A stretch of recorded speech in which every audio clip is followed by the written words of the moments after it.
সবাইকে স্বাগত জেলার সংবাদে, সাথে রয়েছে দোলা ডলরে। শুরুতেই জানাবো সংবাদ শিরোনাম। সংসদীয় আসনের সীমানা পুনর্নির্ধারণ ইস্যুতে ভাঙ্গায় মহাসড়ক অবরোধ, 4 ঘণ্টা পর প্রত্যাহার।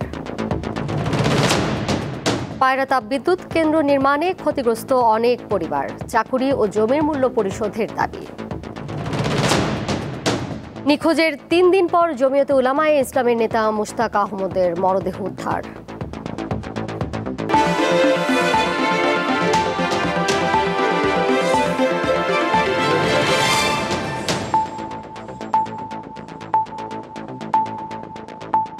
ফরিদপুর 4 আসন থেকে ভাঙার 2টি ইউনিয়ন পৃথক করে সংসদীয় আসন পুনর্নির্ধারণের প্রতিবাদে মহাসড়ক অবরোধের 4 ঘণ্টা পর তা প্রত্যাহার করেছে স্থানীয় জনতা। ফরিদপুর বরিশাল মহাসড়কের পুকুরিয়া সহ ভাঙ্গা গোপালগঞ্জ রুটের সোয়াদি ও মনসুরাবাদে সকাল 8টার পর থেকে অবরোধ শুরু হয়। এতে ভাঙ্গা দিয়ে সব ধরনের যান চলাচল বন্ধ হয়ে যায়। দক্ষিণবঙ্গের প্রবেশদ্বার ভাঙ্গা দিয়ে 21টি জেলার পণ্য ও যাত্রীবাহী যানবাহন চলাচল করে। গত বৃহস্পতিবার ত্রয়োদশ জাতীয় সংসদ নির্বাচনের জন্য 300 সংসদীয় আসনের পুনর্নির্ধারিত সীমানার তালিকা প্রকাশ করে নির্বাচন কমিশন। এতে ফরিদপুর 4 আসনের অন্তর্ভুক্ত ভাঙ্গা উপজেলার আলগী ও হামিরদি ইউনিয়নকে নগরকান্দা ও সালথা উপজেলা অর্থাৎ ফরিদপুর 2 আসনে অন্তর্ভুক্ত করা হয়।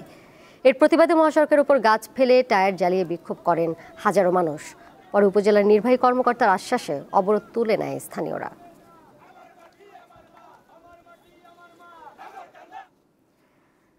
পটুয়াখালীতে পায়রা 1320 মেগাওয়াট তাপ বিদ্যুৎ কেন্দ্র নির্মাণে ক্ষতিগ্রস্ত পরিবারের সদস্যরা চাকুরি ও জমির 3 গুণ মূল্য পরিশোধের দাবিতে মানববন্ধন করেছেন। শুক্রবার বেলা 11:30টার দিকে কলাপাড়া প্রেস ক্লাবের সামনে তারা মানববন্ধন করেন। জমি অধিগ্রহণে ক্ষতিগ্রস্ত পরিবারের সদস্যরা এই সময় বক্তব্য রাখেন। তারা বলেন, জমি অধিগ্রহণের সময় প্রতি পরিবার থেকে যোগ্যতা অনুযায়ী একজনকে চাকুরি ও জমির 3 গুণ মূল্য পরিশোধের প্রতিশ্রুতি দেয় বিদ্যুৎ কেন্দ্র কর্তৃপক্ষ। কিন্তু তাদের কোনো দাবি না মেনে উল্টো নিরীহ গ্রামবাসীর নামে মামলা দিয়ে হয়রানি করছে বিদ্যুৎ কেন্দ্র কর্তৃপক্ষ। অবিলম্বে তাদের দাবি মানা না হলে বৃহৎ কর্মসূচি ঘোষণা করার কথা জানান তারা।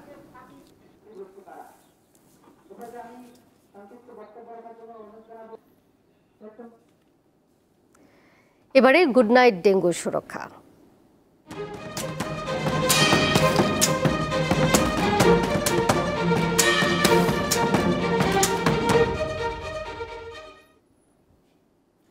চলতি বছর ডেঙ্গুর বর্ষাকালীন জরিপ মাত্র একবার হয়েছে, তাই এলাকা ভিত্তিক মশার সঠিক তথ্য জানা যায়নি। ফলে ঢাকা দক্ষিণ সিটি সহ অনেক জায়গায় ডেঙ্গু আক্রান্তের সংখ্যা ছিল ধারণার বাইরে। চলতি বছর জানুয়ারি থেকে আগস্ট পর্যন্ত 8 মাসে ডেঙ্গুতে সারা দেশে মারা গেছে 122 জন। এর মধ্যে 61 জনই ঢাকা দক্ষিণ সিটির। আক্রান্তের হারও এই এলাকায় বেশি। এডিস মশার বংশবৃদ্ধি এবং ডেঙ্গু পরিস্থিতি নিয়ে প্রতি বছর একাধিক জরিপ হয়। এতে দেখা যায় জলাবদ্ধতা, পরিষ্কার পরিচ্ছন্নতার ঘাটতি ও মশক নিধনে সময়মতো কার্যকর ব্যবস্থা না নেওয়ায় এডিস মশা নিয়ন্ত্রণ সম্ভব হয় না। জনস্বাস্থ্যবিদরা বলছেন, বাস্তবতা নিরিখে স্বাস্থ্য অধিদপ্তর অনেক ক্ষেত্রে সময়মতো অপারেশনাল প্ল্যান বা ওপি নেয় না। এতে পরিস্থিতি নিয়ন্ত্রণ কঠিন হয়ে পড়ে। এই জরিপটা দ্বারা আমরা একটা পূর্বাভাস পাই এবং এইটা আমাদের সিটি কর্পোরেশন তারা কিন্তু এটার উপর ভিত্তি করে একটু তারা তৎপর হয়। তো এইবারে যে এই ওপির টাকাটা হঠাৎ করে বন্ধ করে দেওয়া হলো, এটা আসলে হলো যে কোনো কিছু না চিন্তা ভাবনা করে সিদ্ধান্ত। আমরা যখন এর খারাপ ফলাফলটা দেখব, সেটাও আবার ধীরে ধীরে হবে। আমরা বুঝতে পারবো না, কিন্তু যখন বুঝবো তখন আমাদের আয়ত্তের বাইরে চলে যাবে। কর্তৃপক্ষের কর্মতৎপরতা যাই থাকুক, ডেঙ্গু আক্রান্তদের যথাযথ চিকিৎসা শতভাগ নিশ্চিত করা হয় বলে জানান এই কর্মকর্তা। আমাদের যেটা সার্ভের চেয়ে বেশি ইম্পর্টেন্ট সচেতনতা, কারণ আপনারা জানেন যে সার্ভে করি বা ঘনত্ব দেখি আর না দেখি, আপনি যদি অ্যাসেস করেন পুরা ঢাকা শহর কিংবা সারা বাংলাদেশে মশার যথেষ্ট প্রকোপ থাকে শরৎকালে, সেই ক্ষেত্রে আমাদের কিন্তু পুরা ঢাকা শহরেই ইনসেকটিসাইড স্প্রে করতে হবে। এবছর বর্ষা দীর্ঘ হওয়ায় ডেঙ্গু পরিস্থিতির মূল্যায়নে বর্ষা পরবর্তী জরিপ প্রয়োজন বলে মনে করেন বিশেষজ্ঞরা। লাবণী গুহ, দীপ্ত সংবাদ, ঢাকা। এবারে কেওয়াই স্টিল চট্টগ্রাম সংবাদ।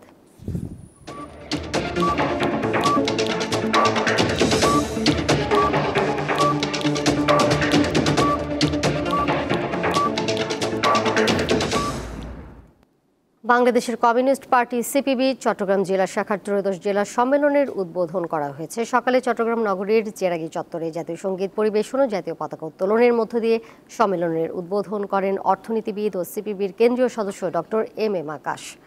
উদ্বোধনী সমাবেশে প্রধান অতিথির বক্তব্যে তিনি বলেন, গণঅভ্যুত্থানে শেখ হাসিনা পতনের পর ছাত্রদের ইচ্ছায় ডক্টর ইউনূস সরকার প্রধানের দায়িত্ব নিয়েছেন।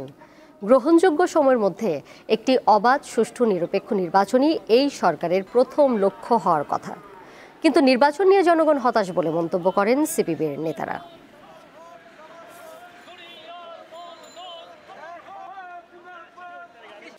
জাহাঙ্গীরনগর বিশ্ববিদ্যালয় কেন্দ্রীয় শিক্ষার্থী সংসদ জাকসু নির্বাচনের ৮ম দিনের মতো প্রচারণা চলছে।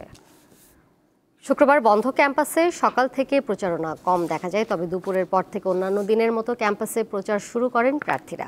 ইসলামী ছাত্র শিবির শহীদ মিনারে তাদের নেতাকর্মীদের নিয়ে প্রচারণা ও নিজেদের মধ্যে নির্বাচনী আলোচনা করেন। এছাড়া বিশ্ববিদ্যালয়ের মহুয়াতলায় সাইবার বুলিং সহ বিভিন্ন সমস্যা নিয়ে সংবাদ সম্মেলন করেন সংসপ্ত পর্ষদ প্যানেলের প্রার্থীরা। শুক্রবার প্রচারণার অংশ হিসেবে দেখা যায় প্রার্থীরা ক্যাম্পাসের বিভিন্ন পয়েন্টে গিয়ে ভোটারদের সাথে কুশল বিনিময়, লিফলেট বিতরণ করে ভোট চাচ্ছেন। শিক্ষার্থীদের নানা সমস্যার কথা শুনছেন এবং সমস্যার সমাধানের আশ্বাসও দিচ্ছেন তারা। আগামী 11 সেপ্টেম্বর জাকসু নির্বাচন অনুষ্ঠিত হবে।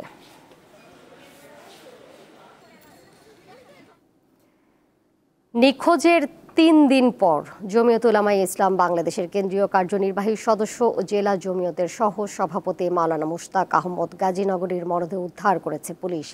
শুক্রবার সকালে সুনামগঞ্জের দিরাই উপজেলার শরীফপুর বাট্টা এলাকার নদী থেকে তার মরদেহ উদ্ধার করা হয়।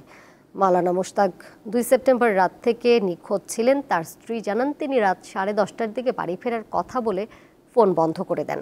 পরদিন বুধবার শান্তিগঞ্জ থানায় একটি সাধারণ ডায়েরি করা হয়। দিরাই থানার ভারপ্রাপ্ত কর্মকর্তা জানান, ময়না তদন্তের জন্য নিহতের মরদেহ মর্গে পাঠানো হয়েছে। ময়না তদন্ত প্রতিবেদন পাওয়ার পর বিস্তারিত জানা যাবে।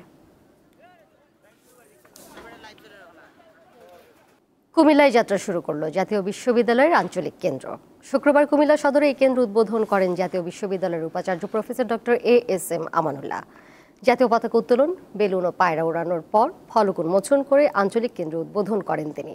বিশ্ববিদ্যালয়ের উপাচার্য জানান, জাতীয় বিশ্ববিদ্যালয়ের কাজে গতি আনা এবং অধিভুক্ত কলেজের শিক্ষক, শিক্ষার্থী ও কর্মচারীদের দুর্ভোগ কমিয়ে আনতে দেশের বিভিন্ন স্থানে আঞ্চলিক কেন্দ্র স্থাপন করা হচ্ছে।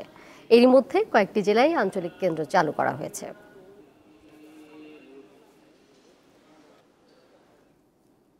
পটুয়াখালীর কলাপাড়ায় চাঞ্চল্যকর আমেরিকান প্রবাসী নারীকে গণধর্ষণ ও ডাকাতির ঘটনায় জড়িত থাকার অভিযোগে 3 জনকে গ্রেপ্তার করেছে পুলিশ। শুক্রবার বেলা 11:30টায় প্রেস ব্রিফিংয়ে এই তথ্য জানান বাউফল সার্কেলের সহকারী পুলিশ সুপার আরিফ মোহাম্মদ শাকুর।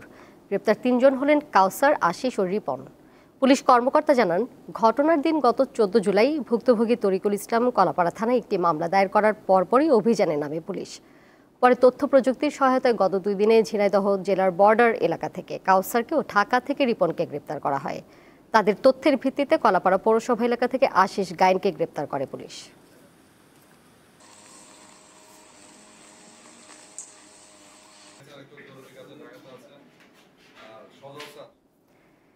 এর সাথে শেষ করব জেলার সংবাদ। যাবার আগে শিরোনামগুলো জানিয়ে দেব আরও একবার। সংসদীয় আসনের সীমানা পুনর্নির্ধারণ ইস্যুতে ভাঙ্গায় মহাসড়ক অবরোধ, 4 ঘণ্টা পর প্রত্যাহার। পায়রা তাপবিদ্যুৎ কেন্দ্র নির্মাণে ক্ষতিগ্রস্ত অনেক পরিবার, চাকুরি ও জমির মূল্য পরিশোধের দাবি। নিখোঁজের 3 দিন পর জমিয়তে উলামায়ে ইসলামের নেতা মুশতাক আহমদের মরদেহ উদ্ধার।